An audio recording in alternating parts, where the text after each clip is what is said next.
Debt market update, June 2022.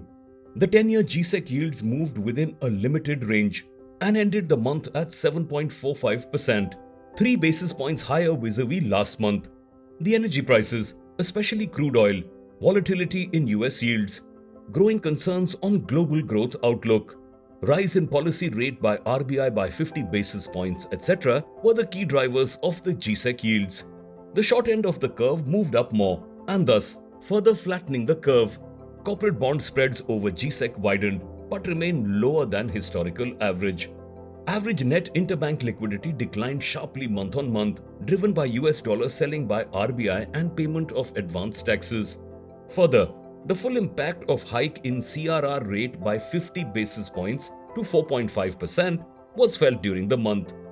FPI sold net debt worth $0.2 billion in June 2022, as against net inflows of $0.4 billion in May 2022.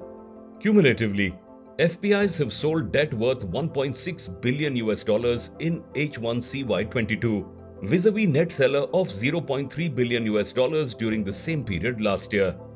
Outlook. The surge in yield since the beginning of CY22 has been driven by multiple factors, including large government bond supply, lower RBI intervention, elevated inflation, acceleration in monetary policy normalization globally, etc.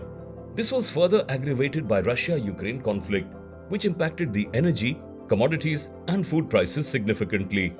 RBI, which was maintaining supportive monetary stance till FY22, moved towards normalization in April 2022 and followed it with 40 and 50 basis points rate hike in May and June 2022, respectively, as it was increasingly concerned about persistently high inflation.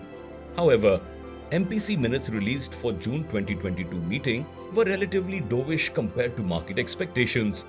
Going forward, elevated energy prices, resilient CPI and WPI, accelerated tightening by major global central banks, etc., are likely to put upward pressure on yields. Further, RBI is also expected to continue to hike rates and is likely to pause when there is increasing visibility over inflation softening.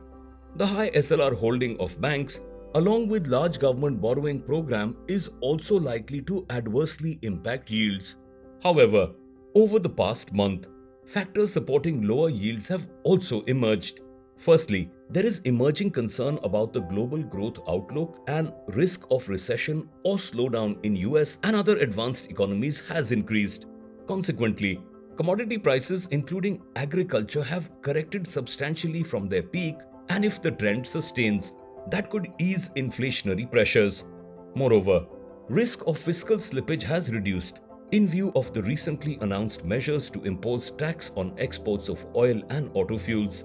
These should help mitigate the shortfall in revenues due to higher subsidy outgo and lower RBI dividends, hike in CRR and expected widening of current account deficit, and consequently negative balance of payment in FY23 is likely to lower aggregate system liquidity over time, and thus could open space for conducting OMO purchases by RBI in the second half of the year.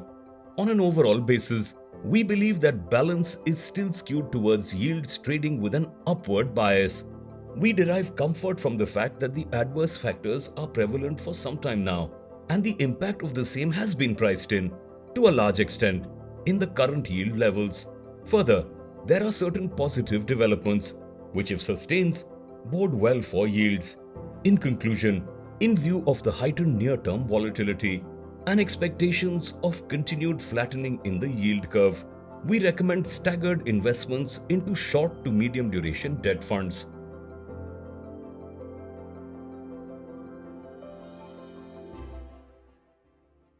Mutual fund investments are subject to market risks. Read all scheme-related documents carefully.